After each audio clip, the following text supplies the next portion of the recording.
મારું નામ કૌશલ્ય છે. હું અત્યારે 27 વર્ષનો છું અને અત્યાર સુધી મારા જીવનનો મોટા ભાગનો સમય એક એવા ભાવનાત્મક સંબંધમાં વિતાવ્યો છે.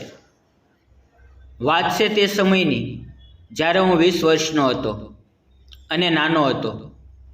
એ સમયે થોડી સમજદારી પણ આવી ગઈ હતી, પણ દિલ એ તો હજુ પણ નિર્મળ જ હતું. ઘરના બધા માટે પ્રેમ હતો, પરંતુ એક વ્યક્તિ માટે ખાસ લાગણી હતી, મારી ભાભી. મારા ભાઈના મૃત્યુ પછી ભાભી એકલા રહી ગઈ હતી. તેઓ વિધવા બની ગઈ. એ સમયે હું માત્ર 18 વર્ષનો હતો. મારા ભાઈ અમિતે પ્રેમ લગ્ન કર્યા હતા, પણ વિધિના નિયમોને કોઈ સમજ્યું છે કદી? લગ્ન થયા તો બધાને આશીર્વાદ મળ્યા,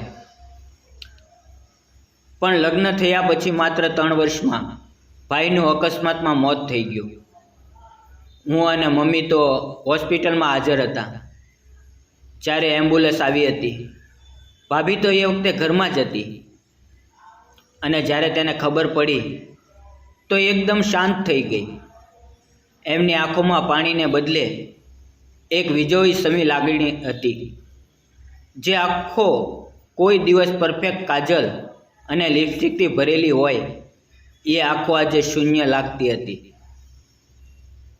ભાઈના ગયા પછી ઘરનું વાતાવરણ એકદમ બદલાઈ ગયું.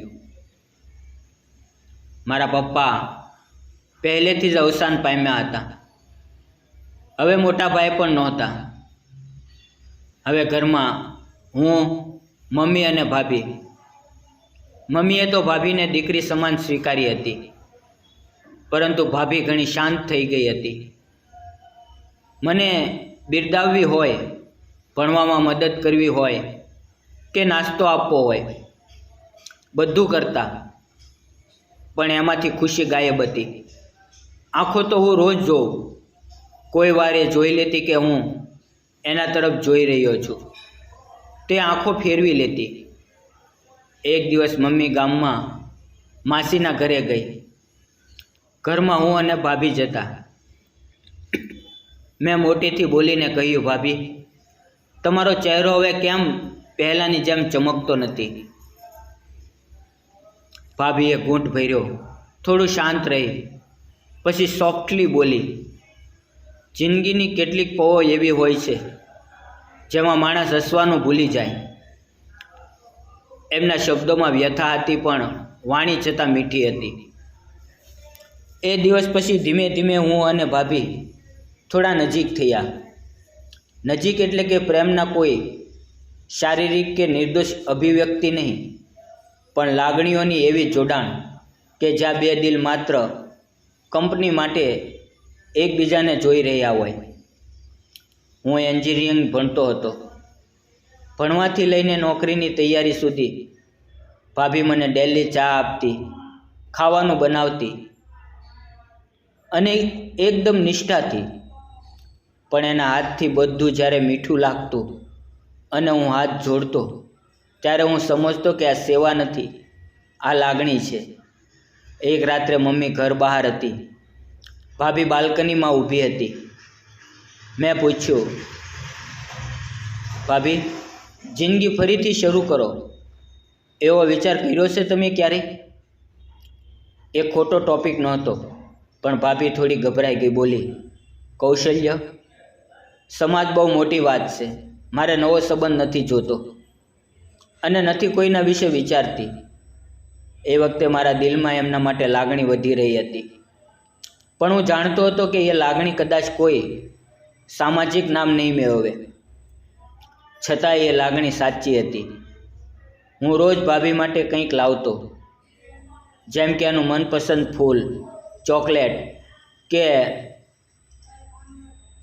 કેડબરીની કવિતાઓ. ભાભી હસતી, પણ બહુ સાદગીપૂર્વક. મારે એકવાર દિલ્હી નોકરી માટે જવું પડ્યું.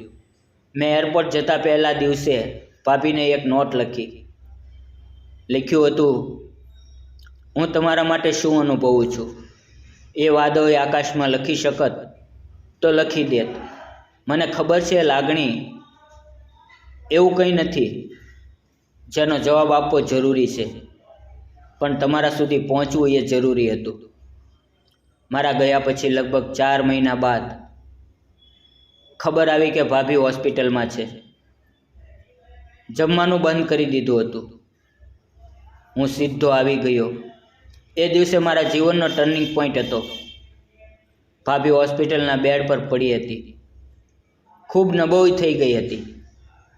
ડૉક્ટર બોલ્યા કે એમના મનમાં કોઈ વાત છે જેને લીધે એ પોતાને સજા આપી રહી છે. હું પલંગ પાસે બેઠો અને એમનો હાથ પકડ્યો. ભાભીની આંખો ભીની થઈ ગઈ. એ રાત્રે ભાભી બોલી, કૌશલ્ય, હું તારી લાગણીઓને સમજતી હતી, પરંતુ હું એ સંબંધને સ્વીકારવામાં હંમેશા ડરી ગઈ. મને લાગતું હતું કે મેં મારા ભાઈની જેમ તને પાવ્યો છે.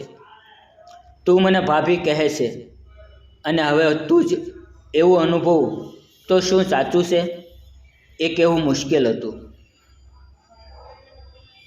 એ રાત્રે અમે બંને સમજી ગયા કે પ્રેમ એ ખરેખર શું છે. માત્ર જોડાવું નહીં, પણ સમજીને આગળ વધવું. મમ્મીએ જાણ્યા પછી તો ખુશ થઈ ગઈ. જ્યાં સંબંધનું નામ દેવાય એ પહેલાં જો લાગણી સમજાય તો સમજના દરેક કટાક્ષ ઓછી અસર કરે છે. આજે વિધવા ભાભી હવે મારી પત્ની છે.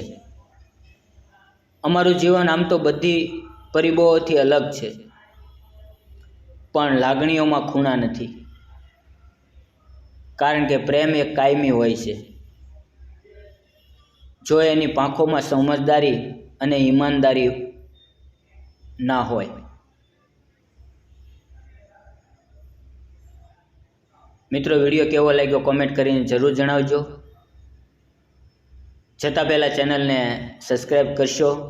ફરી મળીએ આવતીકાલે. ધન્યવાદ.